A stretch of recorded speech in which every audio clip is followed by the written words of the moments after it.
جب مصیبت آئے، کوئی تکلیف آئے، تو ہمارے اندر یہ احساس پیدا ہو جائے کہ میرے گناہ اس سے بھی بڑی مصیبت کے لائق تھے، اللہ نے کم مصیبت عطا کی۔ جب کوئی بیمار ہو جائے، جب کبھی کسی آفت میں مبتلا ہو جائے تو یقیناً درد تو ہوتا ہے، آدمی سہن نہیں کر پاتا، لیکن احساس دل میں یہ پیدا کرے اگر وہ انصاف کرنے پر آئے رب تبارک و تعالی میرے ہر گناہ کے بدلے بڑی بڑی سزائیں دے سکتا ہے، میں چھوٹی سی سزا میں ملوث ہوں، اللہ کریم اس کا شکر ہے۔ اسی طرح سے میرے عزیزو، ایک بات میں آپ کو بتاتا ہوں، خاص طور پر ہمارے قید کے زمانے میں بہت سارے ایسے قیدی جیل کے اندر جانے کے بعد ان کے حالات ایسے ہو جاتے ہیں، وہ نا امید اور مایوس ہو کر کفریہ جملے بکنے لگ جاتے ہیں۔ ان کے حالات ایسے ہو جاتے ہیں کوئی خدا نہیں، اگر ہوتا تو ہماری سنتا، بہت کچھ عبادتیں بھی کرتے ہیں، نہیں جب قبول ہوتی ہے تو مایوس ہو جاتے ہیں۔ تو یہ تو اندر کے حالات ہیں، باہر بھی کسی کے ساتھ ایسا ہو سکتا ہے۔ میں تو 10 سال سے دعا کر رہا ہوں، اولاد ہی نہیں ہوئی، کوئی یہ کہتا ہے شادی ہو گئی 10 سال ہو گئے بچے نہیں ہو رہے ہیں، کوئی یہ کہتا ہے کہ میری بیٹی کا رشتہ ہی نہیں ہو رہا، ہر وظیفہ کر لیا، ہر دعا کر لیا، پھر یہاں سے نا امیدی، ناشکری، یہ جملے انسان کو کہاں تک پہنچا دیتے ہیں۔ ایک بات میں آپ کو بتاؤں، مولا علی کرم اللہ وجہہ الکریم کی یہ حکمت بھری بات ہے، ارشاد فرماتے ہیں جب کبھی مصیبت آئے اللہ کی طرف سے تو یہ امتحان ہے یا سزا ہے، کیسے پتا چلے؟ ظاہر سی بات ہے ہر کوئی یہ کہتا ہے یہ تو اللہ کی طرف سے امتحان ہے، آزمائش۔ ہم بھی اندر تھے تو یہ بار بار احساس دلایا جاتا تھا، اور بعض لوگ یہ کہتے تھے کہ اللہ کی طرف سے آزمائش ہے، امتحان ہے، اس کو گزار لیجیے۔ بعض مرتبہ امتحان ہے اور بعض موقعوں پر سزا ہے، اور سزا کب ہے اور امتحان کب ہے یہ کیسے پتا چلے؟ بہت بڑا فارمولہ ہے۔ مولا علی کرم اللہ وجہہ الکریم فرماتے ہیں جب کبھی تم پر کوئی مصیبت آئے تو یہ دیکھ لینا ان مصیبتوں کے دن میں تم اگر اللہ سے زیادہ قریب ہو گئے ہو، دعا زیادہ کرنے لگ گئے ہو، وظیفے زیادہ کرنے لگ گئے ہو، تو اس کا مطلب ہے کہ اللہ تعالیٰ تم کو امتحان میں رکھا ہے۔ اور اگر مصیبتوں کے آنے کے بعد بندہ دور ہو جاتا ہے اللہ سے، پھر وہ بفر جاتا ہے، گناہ زیادہ کرنے لگتا ہے، تو سمجھ لو یہ سزا میں ملوث ہے۔ اب سب کی زندگی میں یہ مصیبتیں جب آتی ہیں تو خود اپنے آپ کو ریئلائز کرے، احساس کر کے دیکھے کہ مصیبت آئی ہے تو میرے ہاتھ میں تسبیح آ گئی یا پھر گالی گلوچ، مصیبت یا آفت آئی ہے میرے گھر پر تو میں عبادت اور نماز کی طرف زیادہ جا رہا ہوں یا پھر عیش و عشرت کی طرف زیادہ جا رہا ہوں، تو تمہیں خود پتا چل جائے گا کہ تم اللہ کی طرف سے امتحان میں ہو یا پھر سزا میں ہو۔ میرے عزیزو، بہت مقامات ایسے ہیں جہاں پر بظاہر مصیبت کی حکمت ہمیں نہیں معلوم ہوتی کہ کیوں آئی یہ مصیبت، کیوں دی گئی ہے ہمیں ایسی تکلیف۔ اسی کا نام تقدیر ہے کہ اللہ تعالیٰ کے لکھے ہوئے پر راضی رہنا یہ مومن کی شان ہے۔ مومن کو ہمہ وقت اللہ تبارک و تعالیٰ کی طرف سے لکھی ہوئی اس تقدیر پر راضی رہنا ہے۔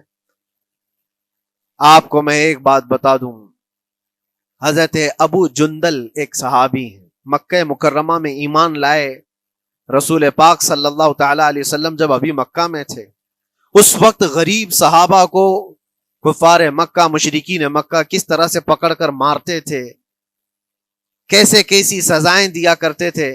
اسی اسنا میں اللہ کے نبی صلی اللہ علیہ وسلم ہجرت کر کے مدینہ تشریف لے گئے، لیکن جو ابو جندل تھے یہ قید میں تھے، قید میں تھے، ان کا باپ خود ان کو قید میں رکھا ہوا تھا، اور ایسی قید کہ زنجیریں بندھی ہوئی رہتی تھی، مسلسل کئی سال گزر گئے۔ حضور پاک صلی اللہ تعالیٰ علیہ وسلم کی ہجرت کے 6 سال گزر جانے کے بعد 7واں سال تھا جب آپ کو بتاؤں حدیبیہ کا وہ منظر پیش آیا جس کو صلح حدیبیہ کہا جاتا ہے۔ تقریباً 1400 صحابہ کے ساتھ رسول کریم صلی اللہ تعالیٰ علیہ وسلم عمرہ کرنے کے لیے آئے، لیکن اس وقت مکہ کے کفار و مشرکین مکہ سے تقریباً 35 کلومیٹر باہر دور آپ کا راستہ روک لیا، کہا ہم آپ کو عمرہ کرنے نہیں دیں گے، آپ کے اصحاب کو، آپ کے صحابہ کو ہم مکہ میں انٹر ہونے نہیں دیں گے. جنگ جیسی نوبت آ گئی تھی. لیکن حضور پاک صلی اللہ تعالی علیہ وسلم اور صحابہ احرام پہن کر کے عمرہ کرنے کے لیے آئے. تو پھر درمیانی راستہ یہ اختیار کیا گیا. حضور پاک صلی اللہ علیہ وسلم نے فرمایا کہ ہم صلح کر لیتے ہیں، کچھ ایگریمنٹ ہو جائے ہمارے اور تمہارے درمیان، جنگ نہیں کریں گے، آج سے جنگ بندی ہو جائے. تو کفار مکہ اس بات پر راضی ہوئے، اور اس کے بعد صلح، جس کو کہتے ہیں صلح حدیبیہ، یہ بہت مشہور ہے. صلح حدیبیہ ہوئی، اس میں سارے پوائنٹس جو لکھے گئے تھے ایگریمنٹ کے اندر، وہ سب مکہ والوں کی حمایت میں زیادہ تھے. دبا کر کے انہوں نے صلح کی تھی اس طرح سے، ان کے نظام کے مطابق. یعنی اگر کوئی مکہ سے بھاگ کر مدینے جائے تو انہوں نے ایگریمنٹ میں لکھایا تھا کہ آپ کو وہ شخص ہمیں واپس کرنا پڑے گا، اور اگر مدینے سے کوئی بھاگ کر ہمارے پاس آئے تو ہم اس کو اپنے پاس رکھیں گے، ہم باہر واپس نہیں بھیجیں گے. تمہارا کوئی آدمی ہمارے پاس آ گیا بھاگ کر کے، یا ہمارا ہی وہاں رہنے والا کوئی آدمی آ گیا آپ کی امان سے نکل کر کے، تو ہم اس کو اپنے پاس رکھیں گے. ایسی بہت ساری شرطیں تھیں. میں کیوں کہہ رہا ہوں، یہ بات سن لیجیے. یہ صلح حدیبیہ ہو گئی، ایگریمنٹ ابھی لکھا جانا تھا. وہ ابو جندل صحابی جو کئی سالوں سے مکہ میں قید میں تھے، زنجیریں توڑ کر کے وہ باہر نکل آئے. اور جب ان کو یہ خبر ملی کہ مکہ سے 35 کلومیٹر دور اللہ کے نبی صلی اللہ تعالی علیہ وسلم اپنے صحابہ کے ساتھ پڑاؤ ڈالے ہوئے ہیں اور تشریف لانے والے ہیں، کسی طرح بچ بچاتے ہوئے وہ وہاں پہنچ گئے حدیبیہ کے مقام پر. جیسے ہی وہ پہنچے، صحابہ میں ایک شور ہو گیا.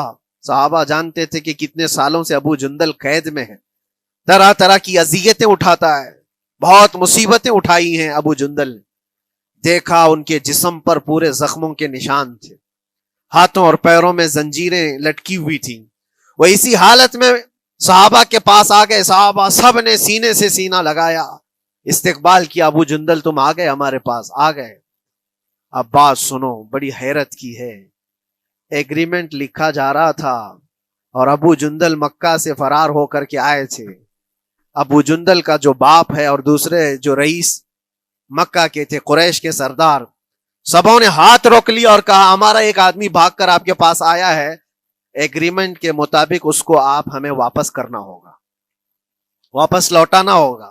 مکہ میں رہنے والا شخص آپ کے پاس آیا ہے، وہ ہمارا قیدی ہے.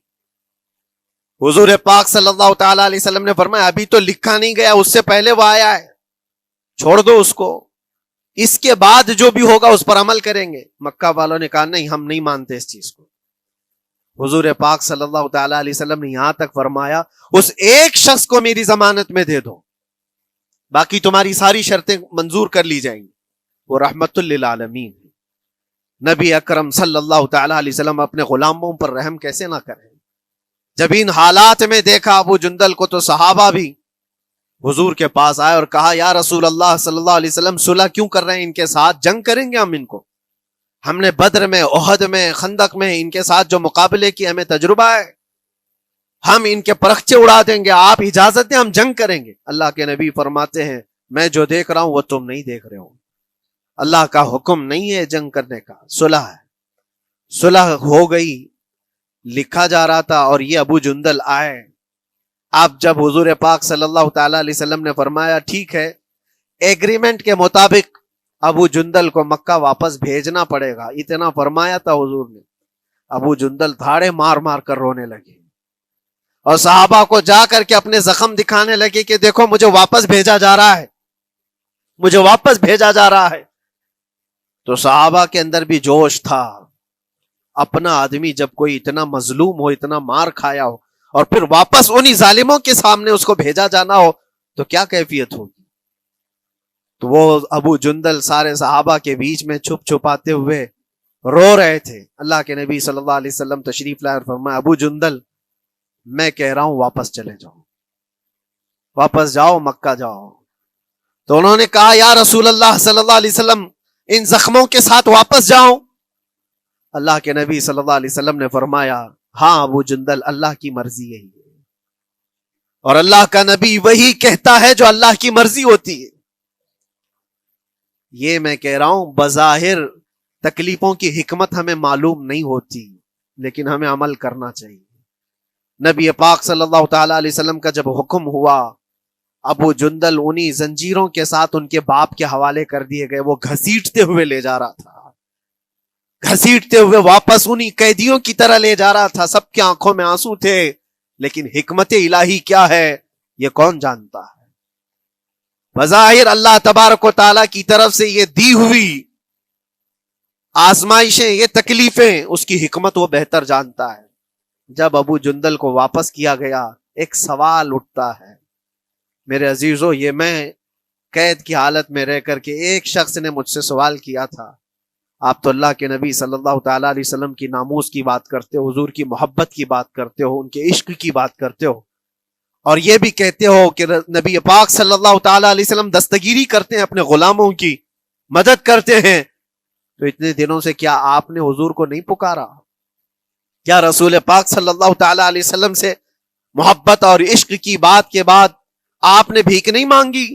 اس وقت یہ واقعہ یاد آیا، میں تو ابو جندل کے پاؤں کے ناخن کی مٹی کے برابر بھی نہیں، وہ صحابی رسول تقریباً ان کے متعلق کہا گیا ہے 6 سے 8 سال تک وہ ان کی قید میں رہے، تو کیا رسول پاک صلی اللہ علیہ وسلم کو خبر نہیں تھی؟ خبر تھی، لیکن ہوتا ایسا ہے کہ جو جتنی محبت کرتا ہے اتنے ہی امتحانوں سے گزارا بھی جاتا ہے، اس کو امتحان دینے پڑتے ہیں۔ اسی لیے بار بار میں یہ بات کہتا ہوں، حضور پاک صلی اللہ تعالی علیہ وسلم کی ناموس کی بات کرنا، عظمت رسالت کی بات کرنا، یہ حلوے پراٹھے کھانے کا نام نہیں ہے، یہ شہادت گہے الفت میں ہے قدم رکھنا۔ لوگ آسان سمجھتے ہیں مسلمان ہونا، حضور پاک صلی اللہ تعالی علیہ وسلم کی شریعت طاہرہ کو بچانے کے لیے ہی تو، حضور کی ناموس کی حفاظت کے لیے ہی تو مولا امام حسین نے اپنی گردن دے دی، اپنے بچوں کی قربانی دے دی، اپنا عیش آرام سب تیاگ دیا۔ یہ ساری قربانیوں کے بعد ہی اس امتحان سے بندہ نکلتا ہے۔ وہ امام احمد بن حنبل جن کے سینے میں 5 لاکھ حدیثیں محفوظ تھیں، رسول پاک صلی اللہ علیہ وسلم کی 5 لاکھ حدیثوں کے حافظ، لیکن بغداد کے ظالم حکمرانوں نے ان کو ننگی پیٹھ پر کوڑے مارے ہیں، پہلی مرتبہ 100 کوڑے، دوسری مرتبہ پھر 100 کوڑے، تیسری مرتبہ پھر 100 کوڑے، اتنے میں تو آدمی مر جاتا ہے۔ امام احمد بن حنبل کی پیٹھ جھک گئی تھی۔ میرے عزیزو، یہی ہے جس کو ہم کہہ رہے شہادت گہے الفت میں ہے قدم رکھنا۔ اگر تم سچا ایمان رکھتے ہو تو پھر آزمائش بھی ہوگی۔ اللہ کریم قرآن میں فرماتا ہے فَلَيَعْلَمَنَّ اللَّهُ الَّذِينَ صَدَقُوا وَلَيَعْلَمَنَّ الْكَاذِبِينَ۔ اللہ تبارک و تعالیٰ ضرور آزمائے گا سچا کون ہے اور جھوٹا کون ہے۔ مصیبتیں آئیں گی، آندھیاں آئیں گی، لیکن جمے رہو، ڈٹے رہو، اللہ رب العزت سے کبھی بھی اپنا رشتہ نہ توڑو، اور جو تمہارے اندر ایمان ہے، توکل اور یقین ہے، ذرا برابر بھی فرق آنے نہ پائے۔ آج نہیں قبول ہوئی کل ہوگی، کل نہیں قبول ہوئی پرسوں ہوگی، کبھی نہ کبھی تو دعا قبول ہوگی۔ دنیا داروں کے دروازے کھٹکھٹاتے ہیں تو ایک نہ ایک دن دروازہ کھلتا ہے، وہ ارحم الراحمین ہے، وہ ارحم الراحمین ہے، دروازے کھولتا ہے، لیکن وہ بہتر جانتا ہے کس وقت دروازہ کھلنا چاہیے۔ ہم اپنی مرضی کے مطابق رب کو نہیں چلا سکتے، مولا تعالیٰ جیسا چاہے ہمیں ویسا چلنا چاہیے۔ ایک بات اور میں بتا دوں سید، یہ تو دوسرے لوگوں کی بات ہے جس میں ہمارے قصور ہیں، ہمارے جرم ہیں، ہمارے گناہ ہیں، جس کی وجہ سے مصیبتیں آئیں گی، لیکن اللہ کے نبی کا کوئی گناہ نہیں ہوتا۔ جو نبی ہوتے ہیں وہ معصوم ہوتے ہیں۔ سیدنا یوسف علیہ الصلوۃ والتسلیم اللہ کے نبی، اللہ کے نبی ابراہیم علیہ السلام کے بیٹے اسحاق علیہ السلام، اسحاق علیہ السلام کے بیٹے یعقوب علیہ السلام، یعقوب علیہ السلام کے بیٹے یوسف علیہ السلام، جن کی نسل میں انبیاء کرام، جو پورا خاندان نبوت کا ہے، وہ یوسف علیہ السلام کن کن مقامات سے گزارے گئے۔ پہلے بھائیوں نے کنویں میں پھینک دیا، اور اس کے بعد اس زہریلے کنویں سے وہ نکالے گئے۔ جنگل میں کوئی نہیں تھا جب ان کے بھائیوں نے کنویں میں پھینکا تھا۔ اس وقت ایک قافلہ جا رہا تھا، انہوں نے ڈول ڈال کر کے نکال لیا اور پھر لے کر کے گئے۔ یہاں سے کنویں سے تو نکالے، لیکن آگے کی زندگی کیا ہے؟ مصر کے بازار میں لے جا کر قافلے والوں نے بیچ دیا۔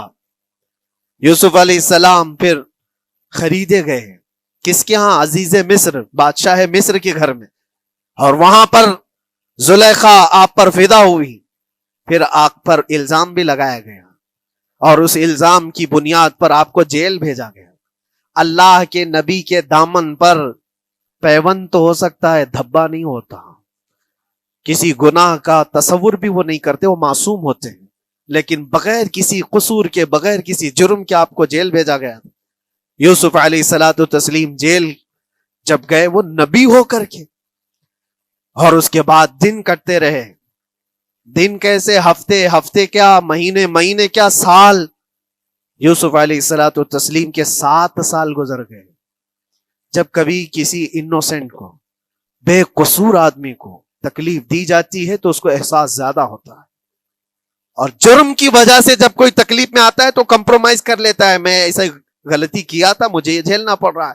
لیکن جس کا جرم ہی نہیں، نہ کردہ گناہ کی سزا جب دی جاتی ہے، بندہ بہت بکھر جاتا ہے، ٹوٹ جاتا ہے۔ لیکن وہ اللہ کے نبی تھے، توکل کیسا تھا، یقین کیسا تھا، صبر کے ساتھ نکالے۔ لیکن ایک بہت پیاری بات ہمیں ملتی ہے میرے عزیزوں، وہاں قیدی اور بھی تھے، اور یوسف علیہ السلام کو اللہ تعالیٰ نے ایک معجزہ عطا کیا تھا، وہ خوابوں کی تعبیر سچی سچی بتاتے تھے۔ خواب کی تعبیر ہوا کرتی ہے، جو بھی خواب دیکھتا ہے آدمی، اس میں اشارہ ہوتا ہے اللہ کی طرف سے۔ تو 2 قیدیوں نے خواب دیکھا تھا، یہ قرآن پاک کے سورہ یوسف میں پورا موجود ہے، 12ویں پارے میں۔ 2 قیدیوں نے خواب دیکھا، اپنا اپنا خواب انہوں نے بیان کیا یوسف علیہ السلام کو۔ ایک قیدی نے دیکھا کہ وہ سر پر روٹیاں رکھ کر کے لے جا رہا ہے اور پرندے نوچ نوچ کر کھا رہے ہیں۔ دوسرے نے دیکھا کہ وہ انگوروں کو نچوڑ کر کے اس کے رس پی رہا ہے۔ تو انہوں نے بتایا یوسف علیہ السلام کے پاس، ایسا ایسا ہم نے خواب دیکھا ہے، اس کی تعبیر کیا ہو سکتی ہے؟ سیدنا یوسف علیہ السلام فرماتے ہیں، میں دونوں کے خواب کی تعبیر بتاؤں گا، لیکن اس میں سے ایک بندہ، اس سے آپ نے کہا تو وعدہ کر کے میرا بھی کام کرے گا، میرا بھی ایک کام ہے تو کرے گا۔ 7 سال گزر گئے تھے، جو بادشاہ مصر تھا وہ بھی بدل چکا تھا، جس نے قید میں ڈالا تھا وہ ختم ہو گیا، دوسرا آیا، تیسرا آیا، جو بھی آیا، لیکن حکومت بدلی ہوئی تھی۔ تو خواب کی تعبیر بتانے سے پہلے ایک قیدی سے یوسف علیہ السلام نے کہا کہ میرا کام تو کرے گا؟ اس نے کہا ہاں، آپ جو کہیں گے میں کروں گا۔ تو سنو، تعبیر یہ ہے، جس کے سر پر روٹیاں رکھی ہوئی اور کوے کھا رہے تھے یا پرندے کھا رہے تھے، اس کی تعبیر یہ ہے کہ عنقریب تجھ کو موت کی سزا سنائی جائے گی۔ وہ غمگین تھا۔ دوسرے سے کہا تو انگور کے رس نچوڑ کر پی رہا تھا، تیرے خواب کی تعبیر یہ ہے کہ عنقریب تجھ کو رہا کر دیا جائے گا، تو آزاد ہوگا، اور تجھ سے ہی میرا کام یہ ہے کہ آزاد ہو کر جائے گا تو تو موجودہ وقت کے جو بادشاہ ہے، شاید اس کی فوج میں شامل ہو جائے یا اس کے سپاہیوں میں یا وزیروں میں، تو میری یہ بات اس تک پہنچا دینا، پچھلے 7 سالوں سے بے گناہ بے قصور ایک قیدی اندر ہے، اس کو آزاد کر دیا جائے، اس کو آزاد کر دیا جائے۔ اس نے کہا بالکل، اگر میں چھوٹا تو آپ کا ایک کام ضرور کروں گا۔ سنیے بات، چند دن نہیں گزرے تھے کہ اس ایک قیدی کو موت کی سزا ہو گئی، اس کو موت کی سزا سنائی گئی اور پھانسی ہو گئی۔ دوسرا یہ جو قیدی جس کو آپ نے رہائی کی خوشخبری دی تھی، اس کی بھی رہائی کی خوشخبری آ گئی، وہ آزاد ہو گیا۔ لیکن قرآن پاک میں ہے، آزاد ہو کر جب جاتا ہے آدمی تو پچھلا بھول جاتا ہے۔ اکثر ایسا ہی ہوتا ہے، کیا جیل کے دوست کون تھے، کیا تھے، کچھ پتا نہیں، اور آدمی تو یہ سوچتا ہے دوبارہ کبھی ادھر کے دروازے کو بھی نہ دیکھو۔ آیا اور بھول گیا، یوسف علیہ السلام نے جو کام دیا تھا وہ بھول گیا، یہاں تک کہ قرآن میں اللہ فرماتا کئی سال گزر گئے، 1-2 دن نہیں، سالوں گزر گئے، اور وہ بادشاہ کی فوج میں شامل تھا یا بادشاہ کے مصاحبین میں شامل تھا، قریبی لوگوں میں۔ ایک زمانے کے بعد مدت ہوئی، اور اس وقت سوچیے آپ کتنا وقت حضرت یوسف علیہ السلام نے کاٹا ہوگا۔ ایک دن آپ بے اختیار رو پڑے اللہ کی بارگاہ میں۔ یہ میں آپ کو بتا رہا ہوں، کبھی کبھار انسانی فطرت کا تقاضا ہے، اللہ تبارک و تعالیٰ کی بارگاہ میں رو پڑے اور کہا اے رب العالمین، اے ارحم الراحمین، یہ دن کب ختم ہوں گے؟ یہ جس طرح سے مجھے جیل کی سلاخوں کے پیچھے بند کیا گیا ہے، ان مصیبتوں سے کب آزادی ہوگی میرے مولا؟ یا ارحم الراحمین۔ جواب رب تعالیٰ کی طرف سے آیا۔ یہ ہمارے اور آپ کی بات نہیں ہے، یہ اللہ کے نبی کی بات ہے۔ اب سنو، یوسف علیہ السلام کو جواب آیا، اے یوسف، جب تجھے جیل سے نکلنا ہی تھا، تجھے باہر جانا ہی تھا، تو دنیا کے بادشاہ کے پاس سامنے کیوں ریکویسٹ رکھا، میرے سامنے رکھ دیا ہوتا۔ اللہ اکبر، یہ توکل کا اعلیٰ درجہ ہے۔ اتنی مصیبتوں کے بعد بھی تم نے اس سپاہی کو کیوں اپنا قاصد بنا کر بادشاہ کے سامنے بھیجا کہ میری آزادی ہو جائے؟ یوسف علیہ السلام بہت روئے، سجدے میں گر کر کے، مولا مجھے معاف کر دے، اور میرے ہر شے کا تو مالک ہے، اب میں زندگی بھر قید میں رہوں یا آزاد رہوں یہ تیری مرضی پر ہے۔ میرے عزیزو، پھر یوسف علیہ السلام کے ساتھ کیا ہوا؟ بادشاہ نے خود ایک خواب دیکھا اور وہ پریشان تھا، خوابوں کی تعبیر کوئی بتا نہیں رہا تھا۔ تب اس قیدی کو چھوٹے ہوئے کو یاد آئی بات کہ جیل میں ایک آدمی ہے جو سچی سچی تعبیر بتاتا ہے۔ پھر اس نے بادشاہ سے کہا، ایک قیدی بہت شریف اور صالح ہے، وہ سچی تعبیر بتائے گا، آپ کہے تو میں اس کو لے آؤں۔ اور اس نے مجھے یہ کہا بھی تھا کہ اس کو آزاد کرنا ہے، آپ کے پاس ریکویسٹ رکھنی ہے کہ وہ بے قصور قید میں ہے۔ بادشاہ نے معلومات حاصل کی اور اس کے بعد پروانہ دے دیا کہ اس قیدی کو آزاد کیا جائے جس کو بے قصور رکھا گیا ہے، اور میرے خواب کی تعبیر بتائی جائے۔ یوسف علیہ الصلوۃ والتسلیم کو لوگ آئے لینے کے لیے۔ اب یہاں منظر اور ہے میرے عزیزوں، کہا کہ بادشاہ نے خواب دیکھا، اس کی تعبیر بتائے۔ آپ نے تعبیر تو بتا دی کہ کیا ہونے والا ہے اگلے 7 سالوں میں بادشاہ کے ساتھ، یہ ساری تعبیر بتائی، لیکن جب آزاد کرنے کی بات آئی تو آپ نے کہا، رہنے دو اب مجھے قید میں رہنے دو، اس لیے کہ آپ کو یہ احساس ہوگا کہ میں بادشاہ کے پاس کیوں رکھا ہے اس مقدمے کو۔ لیکن بعد میں بادشاہ اور اس کے مصاحبین اور اس کے وزیر آپ کو اصرار کرتے ہوئے لے گئے اور لے جا کر کے سیدھے وزیر اعظم کے تخت پر بٹھا دی، سیدھے وزیر اعظم کے تخت پر بٹھا دیا۔ پھر رب تبارک و تعالیٰ نے فرمایا، اے یوسف، جب تک ہم چاہیں تب اندر رہے گا آدمی، اور جب ہم چاہ لیں باہر تو پھر اپنی مرضی سے کوئی اندر بھی نہیں رہ سکتا۔ حقیقت ہے میرے عزیزو، جب مصیبتوں کے ختم ہونے کا وقت آئے پھر پوری دنیا کھڑی ہو کر کے بھی تم کو مصیبت نہیں دے سکتی، تکلیف نہیں دے سکتی۔ اور رب تبارک و تعالیٰ نے فرمایا، وَإِن يَمْسَسْكَ اللَّهُ بِضُرٍّ فَلَا كَاشِفَ لَهُ، اگر تم کو اللہ کی طرف سے کوئی مصیبت آئے تو کوئی اس کو ہٹانے والا نہیں ہے۔ وَإِن يَمْسَسْكَ اللَّهُ بِخَيْرٍ فَلَا رَادَّ لِفَضْلِهِ، اور اگر اللہ تبارک و تعالیٰ کوئی بھلائی کسی بندے کو دے دے تو دنیا کی کوئی طاقت اس کو روک بھی نہیں سکتی۔ آج اگر رب تبارک و تعالیٰ ہم کو کوئی مقام اور مرتبہ دے دے، کوئی عزت اور انعام دے دے، سارے کتے بھونکتے رہیں، اس انعام کو کوئی رد نہیں کر سکتا۔ اللہ تبارک و تعالیٰ کا دیا ہوا فضل اس کو کوئی کاٹ نہیں سکتا، اور اس کی دی ہوئی مصیبت کو کوئی دوسرا ٹال بھی نہیں سکتا۔ اسی لیے آؤ لگے رہو اسی بارگاہ میں اور عرض کرو کہ مولا مجھ سے جو خطائیں ہوئی ہیں اس کو درگزر فرما دے، اور جس طرح کی بھی تو زندگی دیا ہے یہ تیرا شکر ہے مولا، شکر ادا کرنے کی عادت ڈال لو۔ اللہ تبارک و تعالیٰ فرماتا ہے، لَئِن شَكَرْتُمْ لَأَزِيدَنَّكُمْ، اگر تم شکر ادا کرو گے تو میں اور زیادہ عطا کروں گا، اور زیادہ عطا کروں گا۔ آج اگر تھوڑی سی مصیبت ہے تو شکر ادا کرو کہ مولا بڑی مصیبت تو نہیں آئی ہے، یہ بھی تیرا کرم ہے، تیرا احسان ہے۔ مصیبت زدہ لوگوں کو دیکھتا ہوں تو پھر میں یہ کہتا ہوں، ہاتھ بھی سلامت ہے، پیر بھی سلامت ہے، آنکھ بھی سلامت ہے، زبان بھی سلامت ہے، دماغ بھی چل رہا ہے، کیا یہ شکر کرنے کا موقع نہیں ہے؟